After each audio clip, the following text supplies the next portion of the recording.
Good afternoon, everyone, and happy Monday. Nothing makes a Monday morning better, like a book trip live chat and a large cup of coffee, of course. I'm your host and moderator for today's book trip live chat with the lovely New York Times bestselling author, JOSHILYN Jackson. Before we're joined by JOSHILYN, I wanted to take this opportunity to tell you about our wonderful website for book lovers, booktrib.com. If you're familiar with the site, or if you head over right now, you'll see that we cannot get enough of books. You will find all the book content you could ever want, including live author chats, blog tours, author interviews, giveaways, and so much more. One of my personal favorite features we have going on right now is our Booktrib's top 5 picks on the interweb. You'll find really cool things going on all over the web about books. One in particular is a bathtub made entirely of books, and what book lover wouldn't want to soak up in that? And now to our guest of honor for today, New York Times bestselling novelist JOSHILYN Jackson.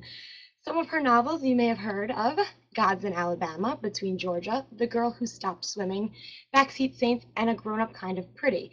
Her books have been translated into dozens of languages. Gods in Alabama actually won the SIBA Novel of the Year. Gods in Alabama and Between Georgia have both been #1 book sense picks. And JOSHILYN herself won Georgia Author of the Year twice. JOSHILYN is, in fact, a former actor, so she reads the audio versions of her novels, which is awesome. You get to hear the voice behind the words, if you will. She's even won some awards for her work in this field. You can read more about that at her website, joshylynjackson.com. And of course, her new book coming out tomorrow, Someone Else's Love Story, which is the reason she's here with us today. You can enter to win this book before it comes out on booktrib.com. Just click our Enter to Win button on the homepage, fill out a quick thing, and you're done. Enter to win. So you could do that starting now. And without any further ado, I'll invite her to join us, and she could tell you even more about the book. And of course, you can feel free to ask questions. So I see her waiting in the wings. Hey, can you hear me? Hi, Jocelyn. Hi, how's it going? How's it going? It's going well. We're so happy you're here with us. Oh, I'm really happy to be here. I'm having all sorts of dog thundering happening behind me. I hope that they will settle down. Oh, When I talk, they think I'm talking to them, and I'm not talking to them, and they're like, "What? What? What?" And I'm like, "I'm not talking to you." So, well, we love pets, so you could feel free to bring them on screen. oh, hey, Ansley, come here. Okay, well, I'll have you take the floor. I'll get out of here and take it away. Hi. Okay, come here, Ann. Hold on 1 second. I'm gonna get Ansley.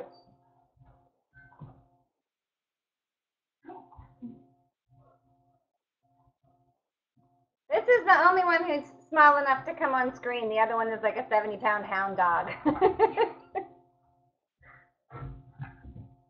Oh, thank you, Topaz Shell. I'm not surprised you haven't read the book because it doesn't actually come out until tomorrow. So most people haven't read it. I'm glad that the early reviews have been really, really good. Like, you're always nervous when something goes out as to what's going to happen and how people are going to respond to it, because it's this weird thing where, like, a book is a conversation, and the conversation happens between the book and the reader, and I don't get to be in that conversation. Like, I had the conversation with the book when I was writing it, and by the time it comes to a reader, I don't get to, like, it would be creepy, actually, if I came in your house and was like, "You just read page 52 really fast, and the third paragraph is really important. I'm going to need you to go back."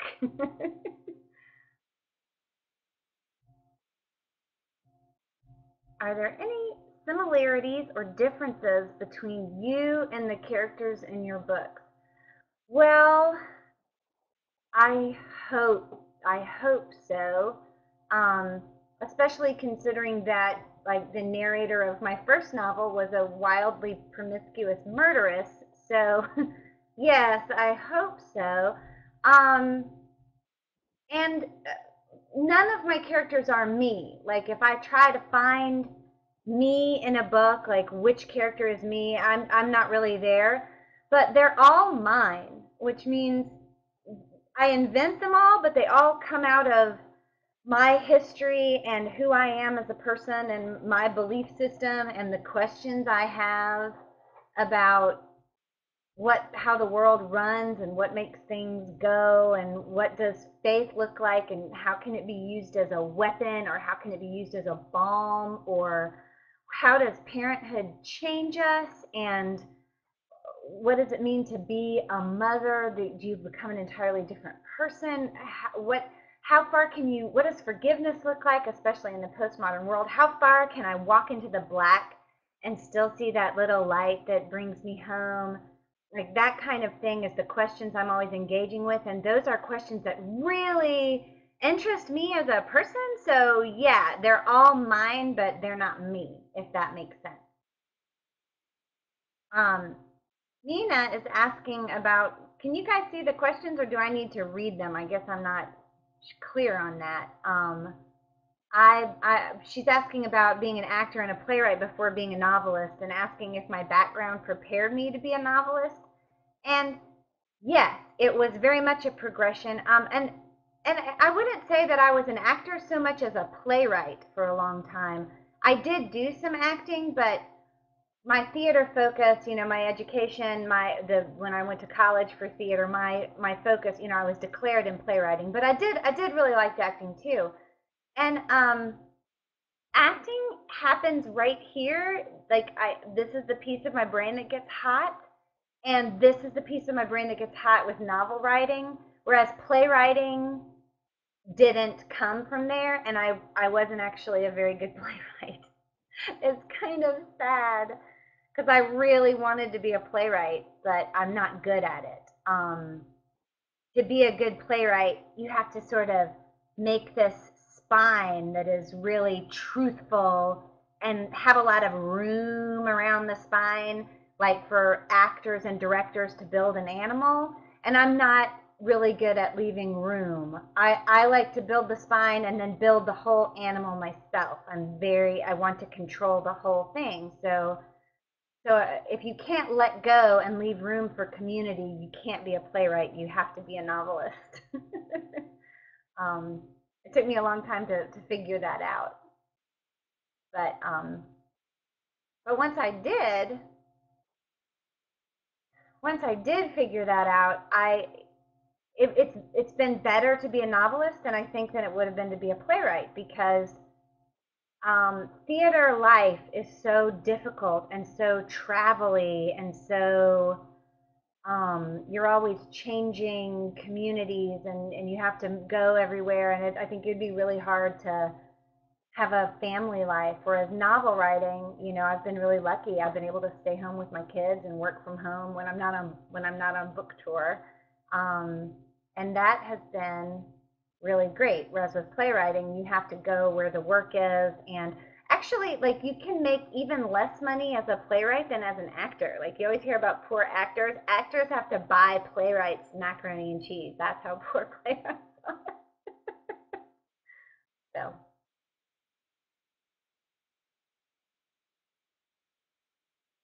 right, I'm gonna have to get my cat if you don't. Rita wants to know that since I'm a new author to her, if I should start reading the works with this book and how many books I've written.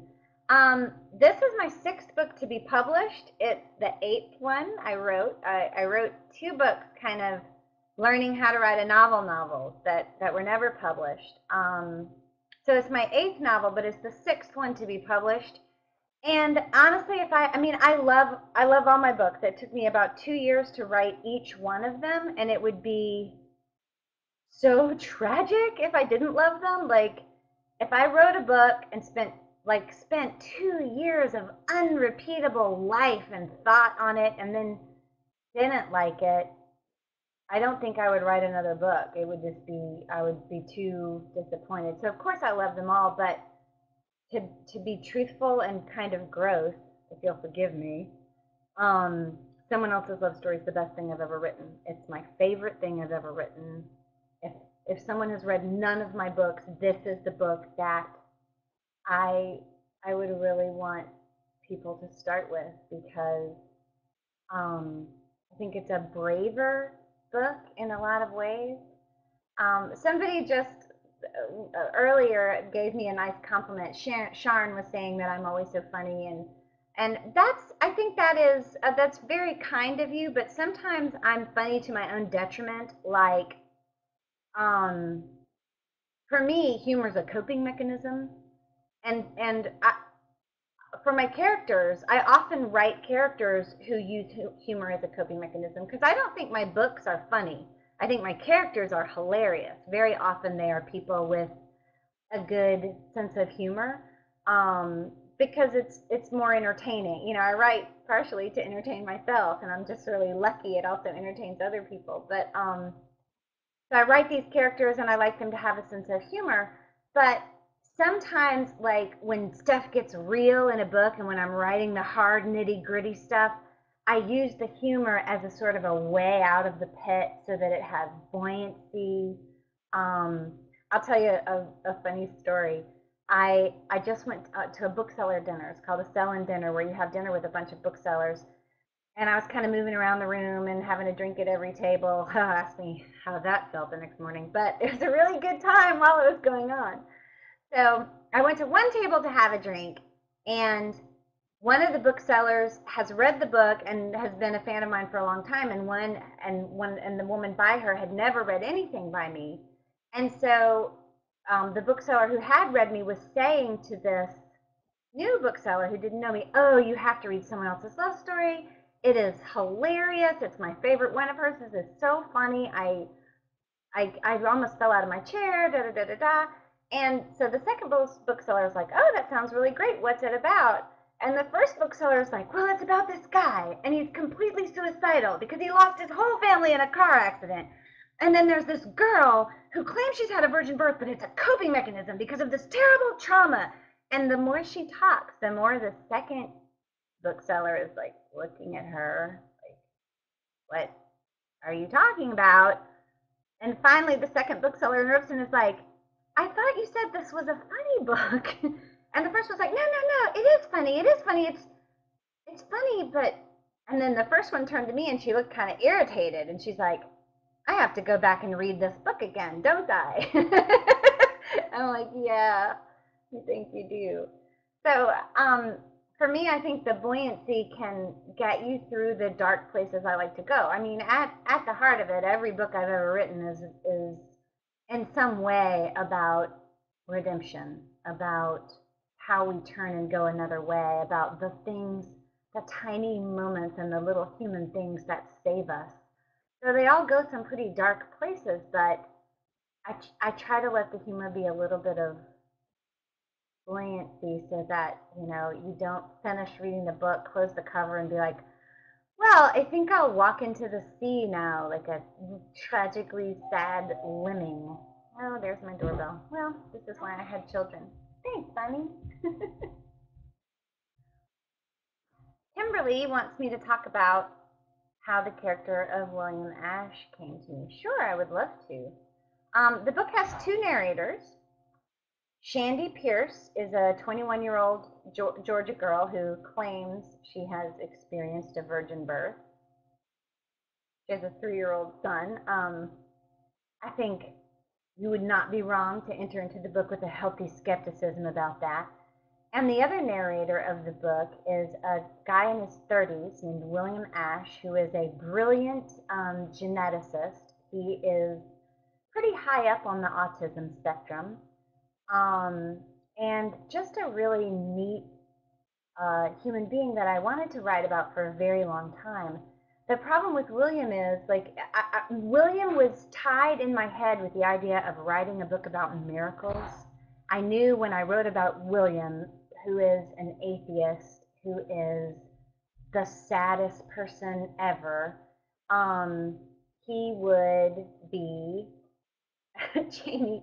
Okay, my friend has dropped by to drop off. She makes jewelry, and she always makes me a bracelet for tour, and so she made me these beautiful bracelets, and she just came by to drop them off. She didn't know I was in the middle of a chat, and I'm trying to tell this story, and my daughter comes up and she's standing over the computer like, "Mom, you have bracelets." damn, it's stinky. Um, so I could not go on. All right. William is the saddest person alive. And whenever I would try to think about writing this miracle book about William, it would just, he was so sad. He had lost everything and he has no bedrock and no foundation.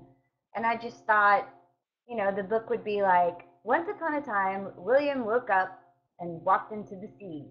The end. And it's not a very good book, and it's certainly not going to hit my word count or be very interesting, really.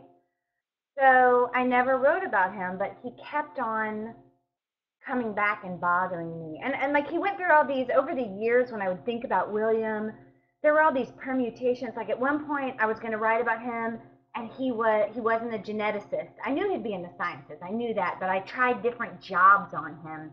He was a zoo veterinarian for a while, and he was a guy who studies endangered mollusks in the Georgia stream for a while. There are these little tiny mollusks that are super endangered. I did like a month worth of research on these little Georgia mollusks and all the ways to save them. And I'll tell you, mollusks are not interesting. So, and I thought, well, what if in the book there was a miracle involving mollusks? Even when mollusks are performing miracles, they are not they are not interesting. So he couldn't be a mollusk scientist, and I never could find a book for him. And then I started writing this Shandy book. I started writing a book about Shandy Pierce, this young woman who claims she's experienced a virgin birth, who is a single mom raising her 3-year-old son, Maddie.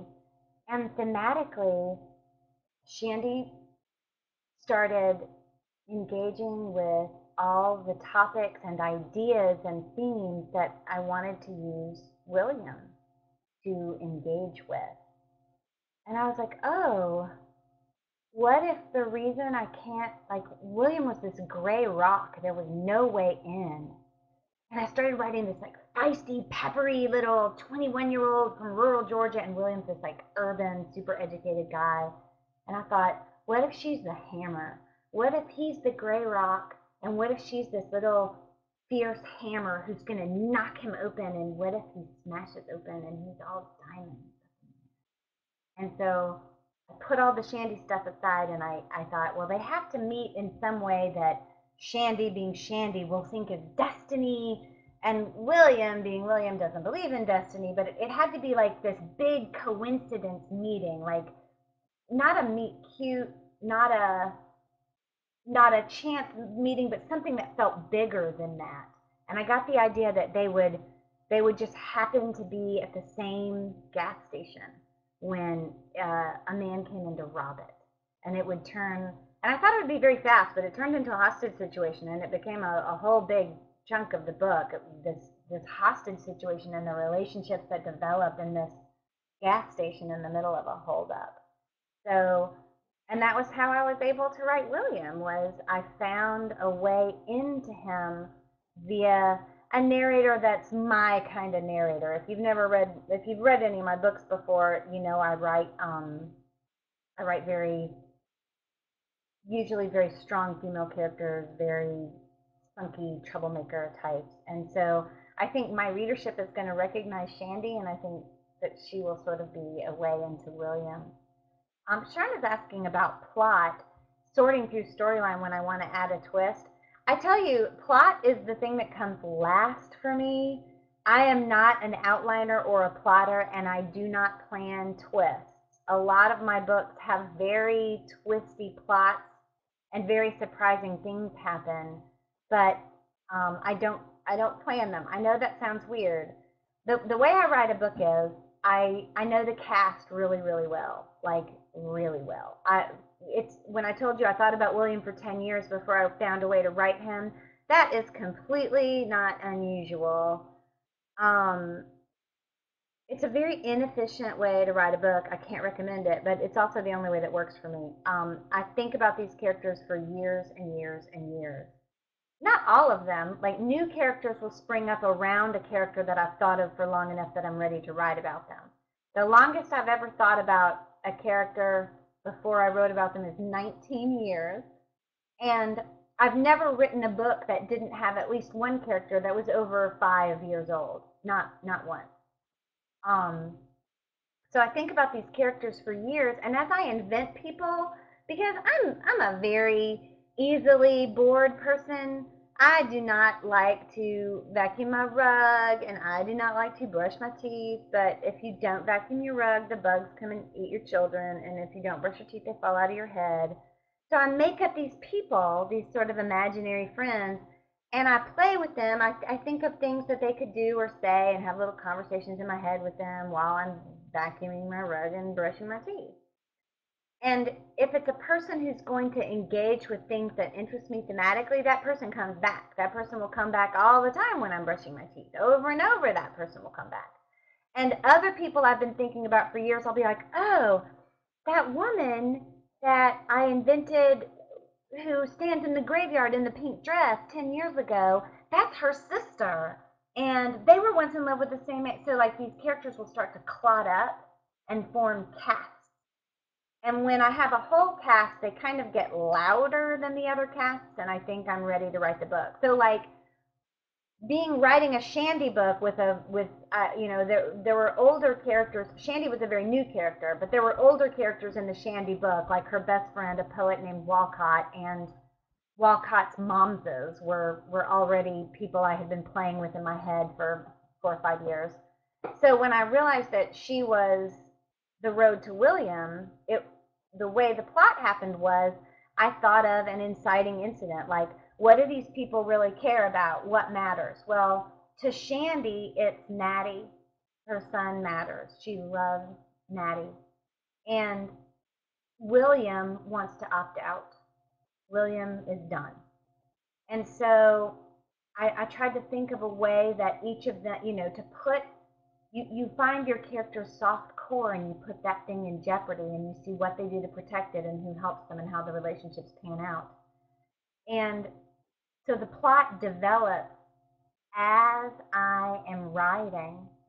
Um, the plot sort of goes along as I'm writing. And if it doesn't surprise me, I get bored. Like the plot has to be fun enough to make me want to write it. So, so, and then once I realize I had something wrong and there is this big twist where suddenly things are a different way, you have to go back and play fair. You can't just be like, and then suddenly it's this way. You have to go back and set up for it because you have to play fair. You can't have a twist you don't set up for. You can't just suddenly be like, oh, but the dog was secretly a talking dog who's magic the whole time or whatever. You have to make it be true. So plot twists come with a lot of revision, but they're a lot of fun. Um, William has Allison Law is asking about William's. There's an epic love story in the book between William and his wife Bridget, who, by the time the book begins, William has lost his entire family in a car accident.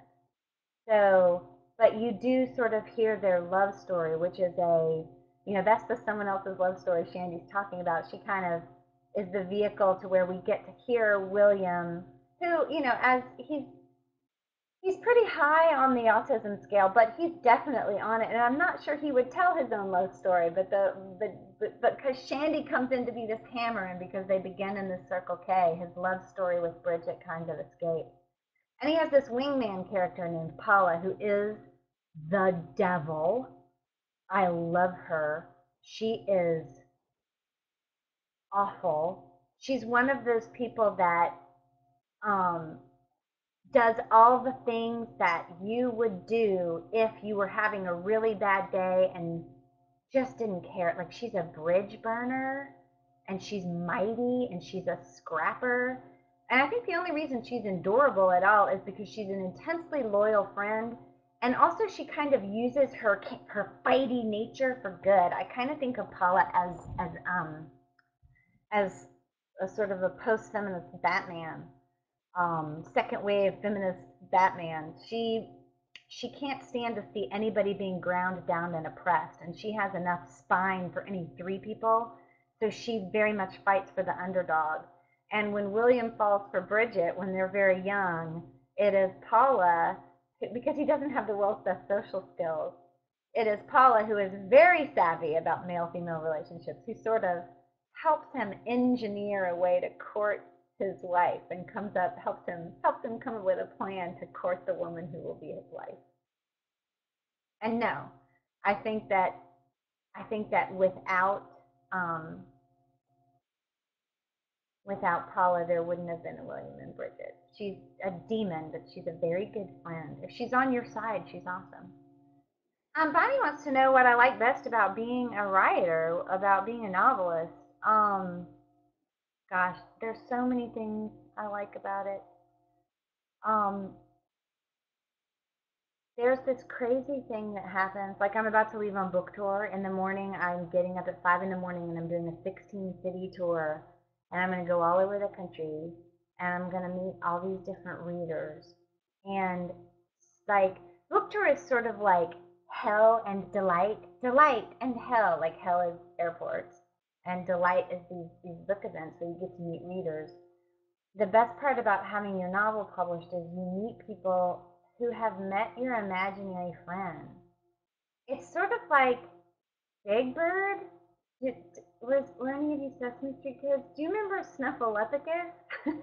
It's crazy, but Big Bird had this imaginary friend named Snuffleupagus that, nobody was ever around except Big Bird when Snuffleupagus came, and everybody was like, "Oh, it's your friend, Snuffleupagus," and it was this ongoing conceit that he was an imaginary friend. But Big Bird was like, "No, no, he's really very real."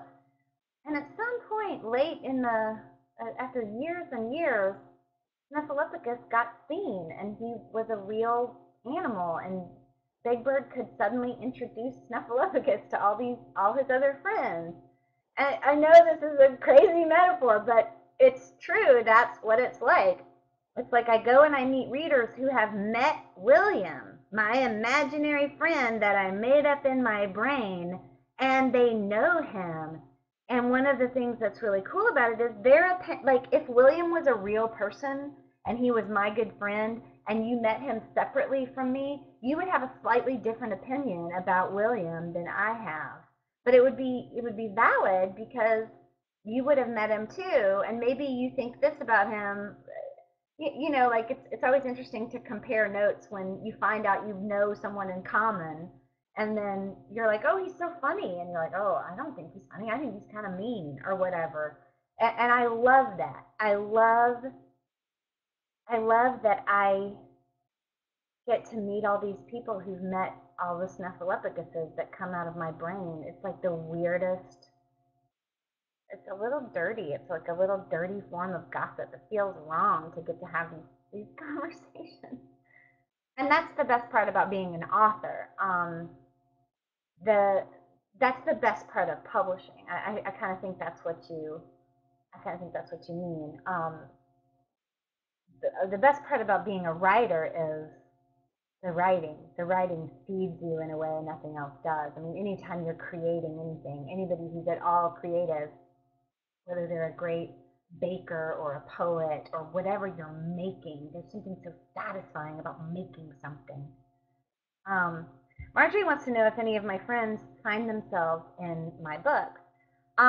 I'll tell you what. I'll tell you the best way I've ever heard it explained. I have a friend named Charlotte who we grew up in the same little town on the panhandle of Florida, and we went to high school together. We were kids together. I know her family. She knows my family. All that kind of stuff. And she told me that reading my book is kind of surreal for her because there are all these characters that she's never met and she doesn't know. And there's this whole story arc that she knows good and well none of it ever happened because she was there. It's not like I'm pulling events out of my real life or her real life or anything like that. But she says that at the same time, there's this sort of crazy. It's like I took her and me and everyone we know and her worst ex-boyfriend and her best ex-boyfriend and her brother and all my crazy aunts and my cousins, and I put them into a Cuisinart and just was like and turned them into this soup. So she reads this story arc that just kind of looks like a rainbow story she's never read, never heard of before because it's all made up. But it's like I've dipped my fingers into that soup in the Cuisinart and gone, and you see little flecks and speckles of all our life, little words or lines or images or ideas or moments. Like you'll never see a character act like my Aunt Susan, but you might see little flicks of Aunt Susan in 10 characters in a book, if that makes sense. It's that Charlotte's really smart, and that's the best way I've ever heard it described. It's not me or true, but it's all mine and truthful. Um, oh, Karen Terry wants me to know that she hasn't read any of my books, and I feel I should tell you, you absolutely can go to hell for that. It is in Leviticus. So you should probably get right on that. Um, she's asking me where my favorite place to write is. I have a weird thing where it took me a while to learn this, and it's a problem. If wherever I write a book, that space is burned for me. Um, and if I write a book in a place and then try to write another book in the same place, I have all kinds of weird crossover voice bleedy things that are not good and that shouldn't happen. I wrote Backseat Saints. I wrote Gods in Alabama in this little tiny house. It was our first house. It was me and Scott and our little boy Sam, and it was a 3-bedroom house, and one of the bedrooms was my offices. And I got pregnant with my second little boy, who turned out to be a little girl who needed her own room. So I was like, well, so she took my office. I just knew Maisie was a boy in that way that mothers just know. I just knew. And my husband was like, you have bought some really expensive boy wallpaper, Miss Mothers Just Know. Why don't you spend $25 and get a sexing sonogram and be sure? And she was a girl, which, yay, I wouldn't trade her for any 12 boys. I mean, once I knew she was a girl, I didn't care. I just wanted the baby that I saw on that screen. Um, but she needed her own bedroom, and so I moved into the dining room, which had no doors, and I was writing Gods in Alabama. And as I was writing it, little peepee Maisie would scooch on her tummy along the floor, worming toward me and yelling, meh, meh. You know, she wanted to come and be where I was, and I could never get any work done. There was no door on the office. She could hear my typewriter clacking, or my keyboard. I didn't write on a typewriter, but she would hear my keyboard and know I was home, and nobody was good enough to entertain her if she knew I was home. So we moved. So I had a new office where I wrote between. And it wasn't until I sat down, that was the first time, and we had moved from Chicago where I had written the other books in apartments in different rooms. So I didn't really know how bad it was till I wrote, The Girl Who Stopped Swimming, and I couldn't get out of I couldn't write it in my office. It would just pop back into the voice of between. So I wrote Backseat Saints in a Starbucks, in a single Starbucks. I wrote The Girl Who Stopped Swimming in my guest bedroom with my laptop in my lap in the bed. And then the guest bedroom was burned, so that's why I went to Starbucks. So now I try to write in different coffee houses so that, and I live in a town where we moved to Decatur, and I have an office here, but I won't write the book in it. I'll revise there, but when I draft, I tend to go away from my house or go to a coffee house, and because I don't want to burn my office space or make my office space make me feel like a certain book.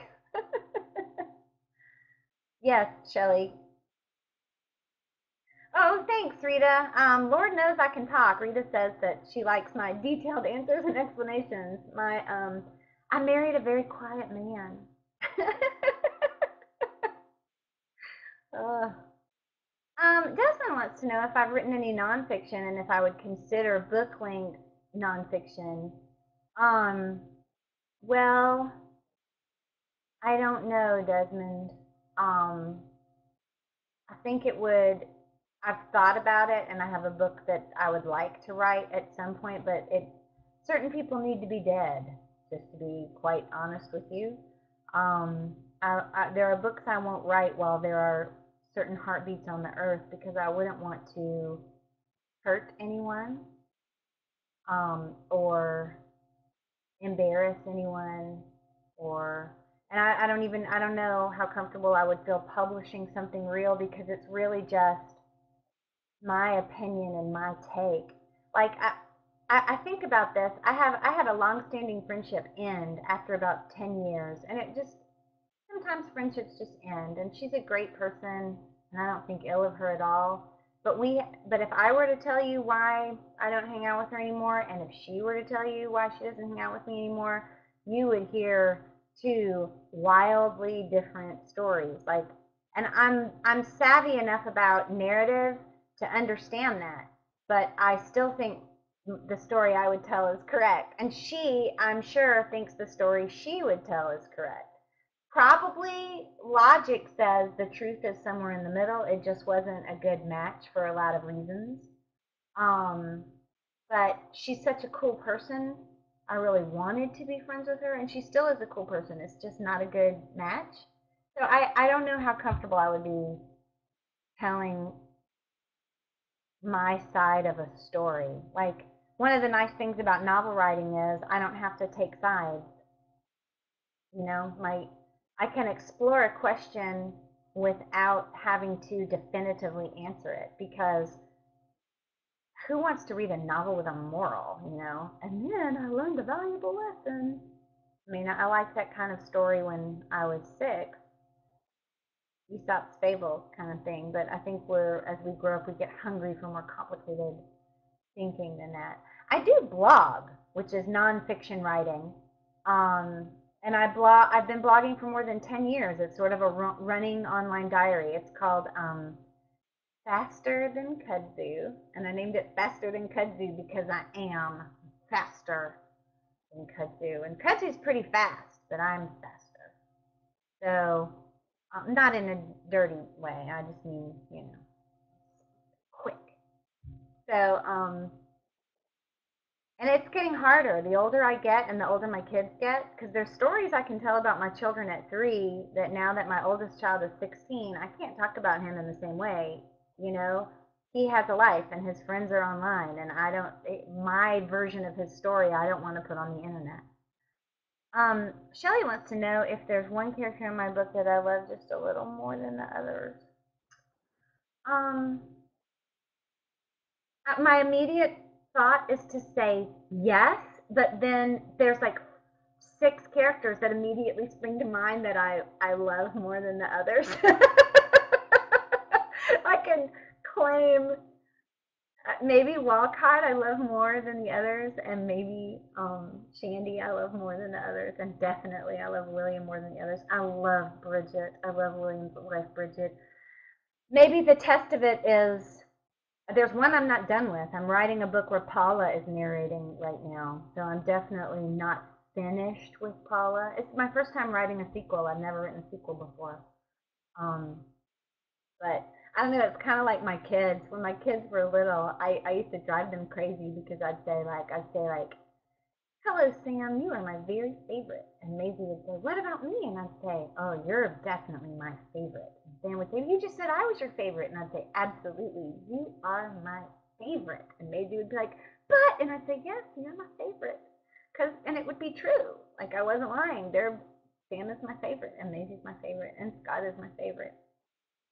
So I guess it depends. Mina wants to know if I'm still involved in theater. Well, as a spectator, absolutely. I love One of the nicest things about living in Atlanta is we have a really vibrant and great theater scene. There's a little black box theater called Actors Express that's really bold and does fun stuff, really edgy kind of stuff that I love to go and see. And my husband, I met my husband. We in a regional in a working theater, a regional repertory theater. If you got a job there, you would be in all the plays, and you would live in a dormitory, and you'd get paid like $600 for the whole summer, and they would feed you. Like, you would be paid just enough to like sort of buy beer and a pair of shoes. The working actor's life. But when I showed up for my first week of rehearsals there, the man I would one day marry was on stage learning sword fighting, learning stage fighting. How hot is that? Come on! So but I don't really do any acting anymore, um, except for reading audiobooks, which is very much an acting job, and it, it I miss the you it has the relationship with the producer and the director and the sound engineer where it's this sort of collaborative thing, and especially if I'm reading a book I didn't write, like it's collaborative in that way too, but it is sort of a one-man show kind of job, and I do miss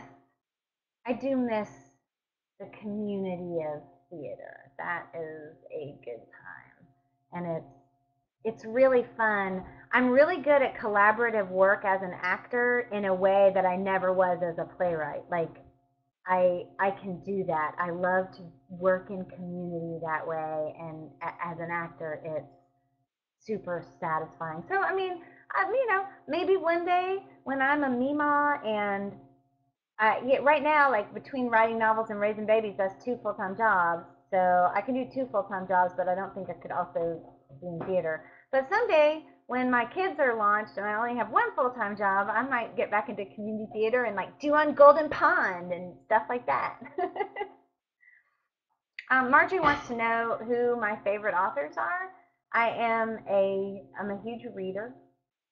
Um, I read as a child, I was a very eclectic reader. I mean, I could say all the obvious ones. Of course, I adore like Flannery O'Connor. We Are Not Worthy. I love Haven Kimmel. But as a kid, I was like a really eclectic, crazy reader.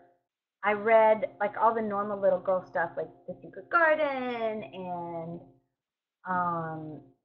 Benji books and books about what was that? Oh, Charlotte's Web, a big Charlotte's Web fan. And one day I was going to read Charlotte's Web for like the 785th time, and my brother, who was 4 years older than me, was like, "I'm not going to sit here and watch you cry over that dead spider anymore." That was a spoiler. If you haven't read Charlotte's Web, spider dies. Sorry. Um, he said, you can't read it. And he wouldn't let me read it until I had read his Robert E. Howard Conan the Barbarian book. So then I got really into like H.P. Lovecraft, Conan the Barbarian, all the early Tarzan and Pellucidar books. But I was still reading A Little Princess and all the Oz books. And at the same time, I was stealing my mom's books that I wasn't supposed to read. I read Roots when I was 9. I read Jaws when I was 10. So all of those I think that's why I write such weird hybridy books. Like that's a lot of weird influences, Conan the Barbarian and, Frances Hodgson Burnett together, all that pulp. I love the narrative drive of pulp, but I love the kind of rich characterization and relationships that was in the Secret Garden books. So, and then as an adult, reading I find myself reading mostly contemporary, like what's coming out next. I like that dirty feeling of I got to read it 2 weeks before it came out. Like I'm an ARC junkie. I like to read ahead. Um, and there's lots of writers I really like. I especially like reading debuts. Kim Brock is actually here in the chat. She's a very good writer. I loved her debut novel, River Witch. Um, I like to read books that are what's coming out now. And I realized I was reading contemporary fiction to the exclusion of everything else. So I just joined a classics book club, and I read Malamud and Eudora Welty, and we're about to read Siddhartha. So I'm trying to go back and read more classics now too, just because I miss it, because I'm always so head up about reading what's coming out next. So I read a lot. I think most writers read a lot. I don't know. I don't know how you could. Um, I don't know. I'm always distrustful of people who say they're writers who don't like spend part of every day reading. I can't imagine going a day without reading something. Um, well, Bookie Monster wants to know if there's any TV shows I can't miss, and I don't. We don't have. I got rid of TV. Like I'll watch shows on the internet sometimes. But I don't really like to watch a show every week. Like follow a show. I don't. I just don't care for it. It's not interesting to me. But I love to, when it's all over, watch the whole show via Netflix. The best show I've seen recently that I cannot wait for there to be another season is a show called Orphan Black. Have you heard of that show? Orphan Black? It is, I'm going to write it down here so that you can see what it looks like. It is crazy great. Orphan Black. And then there are shows that are sort of like my comfort shows, my touchstone shows. Anything Joss Whedon ever touched with his pinky toe. My kids are watching the Shield show on the computer. We watch that as a family, so I'm watching that. Um, yeah, and I like when it comes to like TV and stuff like that, I tend more toward science fictiony, alternative, weird stuff. I'm not very interested in sitcoms or I like weird things. I'm very interested in this new show about robots. I'll tell you that. I would like to. It almost makes me want to have TV. Um, Tiny Book Monkey wants to ask a really good question. If I've had any weird or awkward reader encounters in real life or on social media. Oh my lord, people are so weird. I'll tell you my favorite crazy reader story. This is super crazy. It didn't happen. It happened to a friend of mine. She was in the library soon after. She's a friend of mine that I went to college with, and she lived in a different town than me. And she went to the library, and what she saw, like my second book or whatever it was, it was my first book. It was Gods in Alabama, and she saw it on the librarian recommend table. And she was with her friend, and she was like, "Oh, this is that girl I was telling you about that I went to high school with. This is her novel." And all of a sudden, like she just was showing the book to her friend, and all of a sudden she felt this like clampy hand clamp on her arm. And she turned around, and there's like this crazy eyed, kind of dripping rabies foam, crazy person there who's like, "You know the author of this book. You need to tell me where she lives, because I read the book, and it's my whole life. And she knows where the body of my husband is buried that I've been looking for 10 years. And you need to give me her home address." And my friend was like, no, no, this is the wrong girl. Never mind. I thought it was a different book. And just kind of ran out into the night. Um, Another good one that happened to me was there's this author I really like. I love his books. His name is Frank Turner Holland, and they are from a small press. And I like his books so much that I kind of stalked him a little bit and made him be my friend. Well, he is this crazy prankster. I didn't know what I was letting into my life. So one day I went to a town that was like an hour away from where he lives, maybe an hour and a half.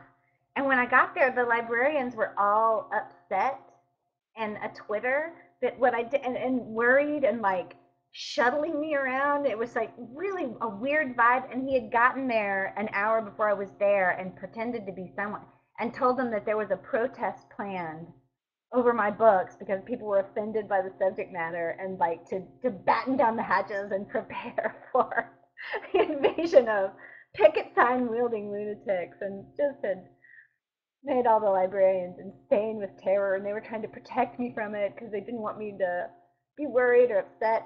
And there was a crazy Jesus van that just happened to be parked out in front of the library, like one of the Jesus vans that has like all the verses about hell written on it and stuff. And Frank had noticed it, as one would, on the way in, and brought one of the librarians out. Was like, "These are the first guys that are coming, but there's going to be like 6 more of those vans."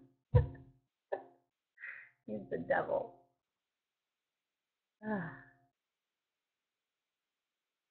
What was it like to find out you were on the New York Times bestseller list? That was a good day. 2 of my books have been, the last 2 were on the Times list, and that it's so fake. It just doesn't. It's just so fake. It just seems. It just seems like. Um, I mean, I ugly cried I ugly cried. It just means something iconic, you know. And it's there forever. Like that's true. That happened. That's always true. You know, that's a thing, and it I don't know. When I was little, like 4, I that's when I started telling people I wanted to be a writer when I grew up. And although I did deviate into playwriting, I never deviated from wanting to be a writer and wanting to write stories and this love affair with words. And oh, it was a really neat thing. Like, you know, I'm not this super famous person who owns a bunch of real estate on the New York Times bestseller list. I've just dropped by. Like, I've been invited to come to the party for a couple of weeks, have a drink, and then move along as bigger books come out. But Lord, it's nice just to be invited to that party. If that makes sense. Feels good. Oh, where am I looking forward to visiting on book tour? Well, a couple of things. I'm going to the Alabama Booksmith tomorrow, which that store, it's owned by this guy in his 80s named Jake Reese, who is a force. He is a force to be reckoned with in the world of books.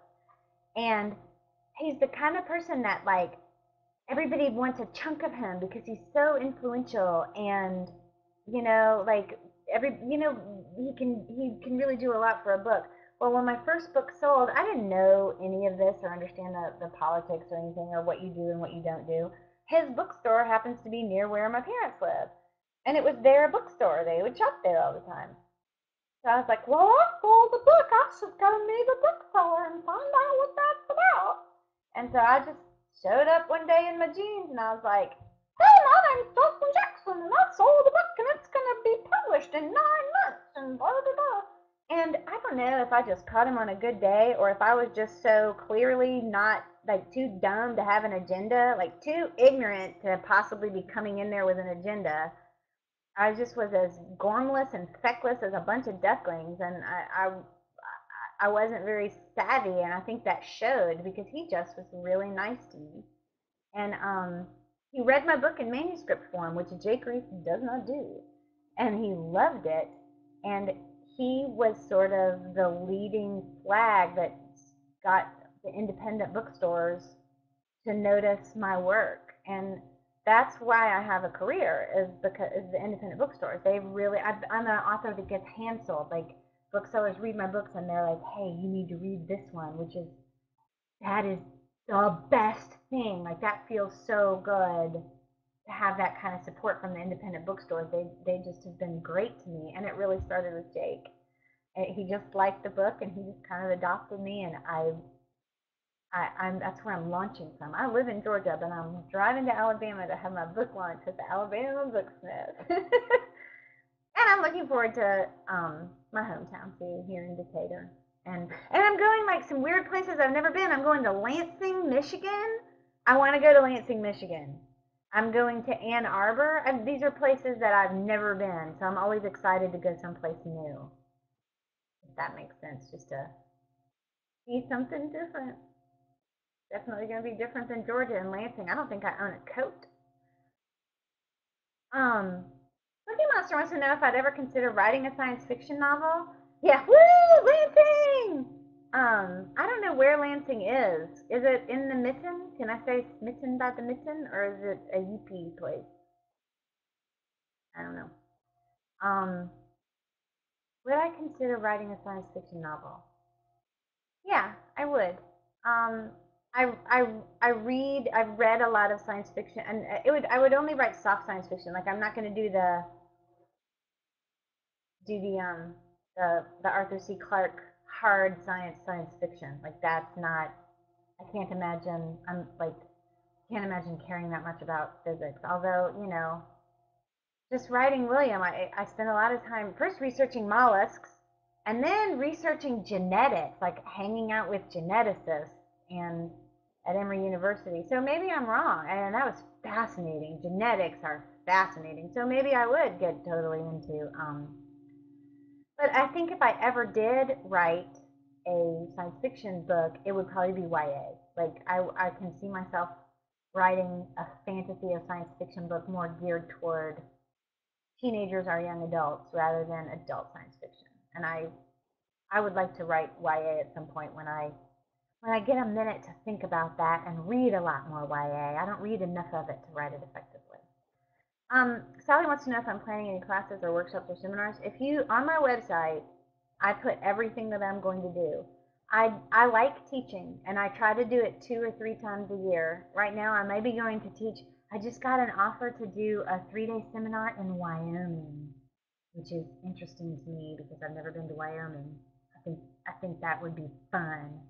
So I might be teaching in Wyoming. But yeah, I mean, I'm just starting to book for 2014, and I will have some offers in, but I'll only take 2 or 3 because here's the thing about writers, y'all. They don't buy books. So when I do teach, it's a mitzvah. I do it because I had really good mentors and really good teachers who helped me, and I want to do that for other writers. But you know, because I want people to read my books more than anything, I tend to spend most of my travel time going to bookstores or to meet readers. But I do try to teach at least 2 workshops a year, just because I feel like I know the kind of mentoring I had, and I wouldn't have my job that I love so much if I hadn't had people who were working writers and who took their time out to teach and to be interested and to listen and to, yeah. Hey Teresa, I'm glad you made it. I'm glad you made it.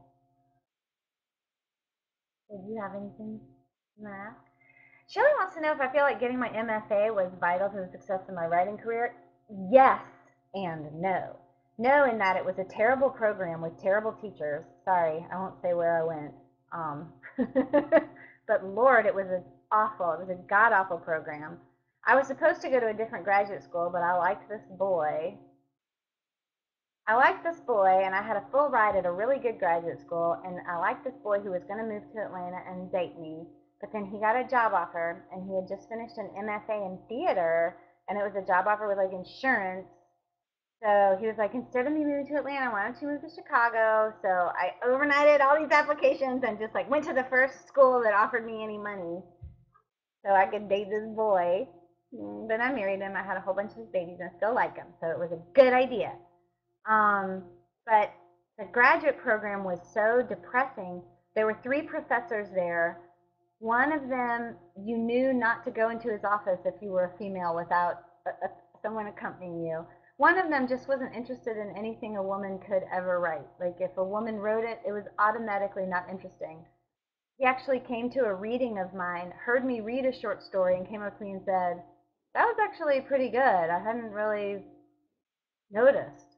And it was a story I had turned into him that he had been never read, and I turned it in for a grade in his class, and he was that way with all the female students.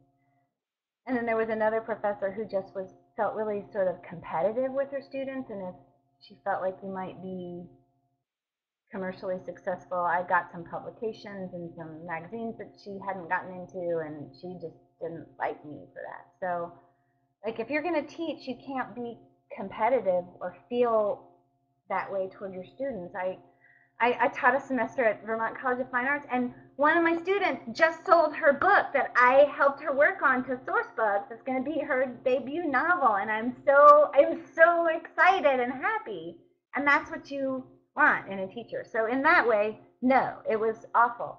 At the same time, in that MFA program, I found a wonderful mentor in the poetry department, even though I'm a terrible poet. And I found a wonderful mentor in the theater department. So all the classes I took there were theater and poetry because that's where I found people who would help me. And the most important thing that happened to me taking the MFA is I met Lydia Netzer. She is she wrote Shine, Shine, Shine was her debut novel, came out last year. It was up for the LA Book Prize. It was the Target. It was a New York Times notable book, got rave reviews in the Sunday Times and the Daily Times, and was up for the LA Book Prize, and at the same time it was a Target pick. And so she and I have been writing partners for 20 years, and she makes me a better writer. So if you can go and meet people who help you. Thank you guys so much for coming. I hope you will give someone else's love story a read. I'm grossly, disgustingly proud of it. And I had a really good time.